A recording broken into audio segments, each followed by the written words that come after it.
Andrew McCART, IFL TV in association with MTK Global. I'm here in Las Vegas. How you doing, Richard? Yeah, man, all good, man. What a fight. Just give me a quick reaction on that fight. I mean, wow. Listen, it was a very entertaining fight.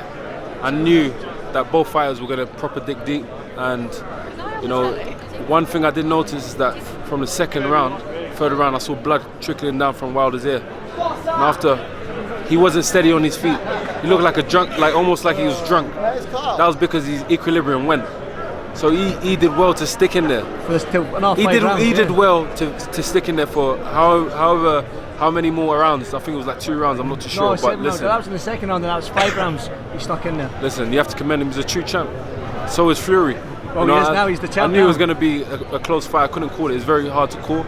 But listen, trilogy. Is that what you want? Trilogy or Joshua? But listen, trilogy or Joshua?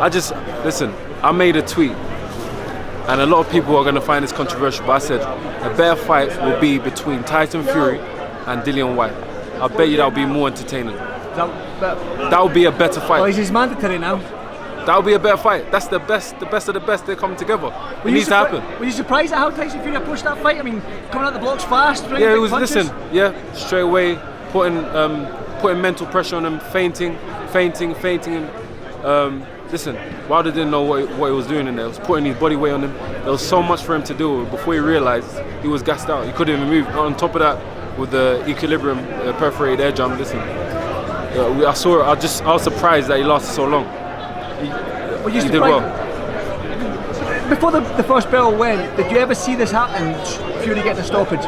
Did you ever see that happen? Because everyone thought it was point Fury or Wilder stoppage. Listen, I knew. Listen, it was one of those. It was one of those ones where it could. It's heavyweight boxing. Of course, of course, it could have been a knockout.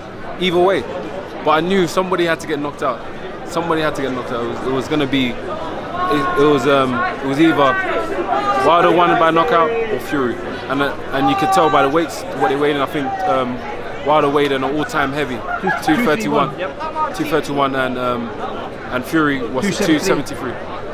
Everyone was sort of like saying, "Oh, he's too heavy, Fury," but it seemed to work because when they went in close and in the clinch, Fury was leaning on him, sapping his energy, and it's like he wasn't even conscious of what was going on. Like you could just see the levels. Like everybody said, there's levels in between, you know, in boxing, and Fury just needed to come serious and on point on the night, which he did. Listen, and to end off to sing such a. Listen, he's amazing, I'm telling you. Are you going to sing There's Only One Tyson Fury there? Is that what you're going to do? No. The American Pie. American Pie? Yeah, no, but it was listen, I'm glad this was a historical fight. And I was glad to be here to watch it. I mean, you said trilogy. What happens in the trilogy? Same thing. They know each other, same thing, Tyson win? Same thing, Tyson win. Probably even better. Do you think it's 2-0 Tyson after the first fight? Because a lot of people but Tyson Fury, sorry to cut you. Okay. Tyson Fury still needs to take care. He still needs to take care. He still needs to take care because if he lands one of those shots, whilst he's on balance, whilst he's got his equilibrium, it could be go night. Once again, it's heavyweight boxing. Richard RIAKPORHE, I won't keep you much longer. I've got Tyson's Fury post-fight suit here and I can't get to him, so okay. I won't keep you much longer. Do you want to call some people backstage? If you don't mind, that'd be great. I'll give Thanks, Richard, thank you. Cheers.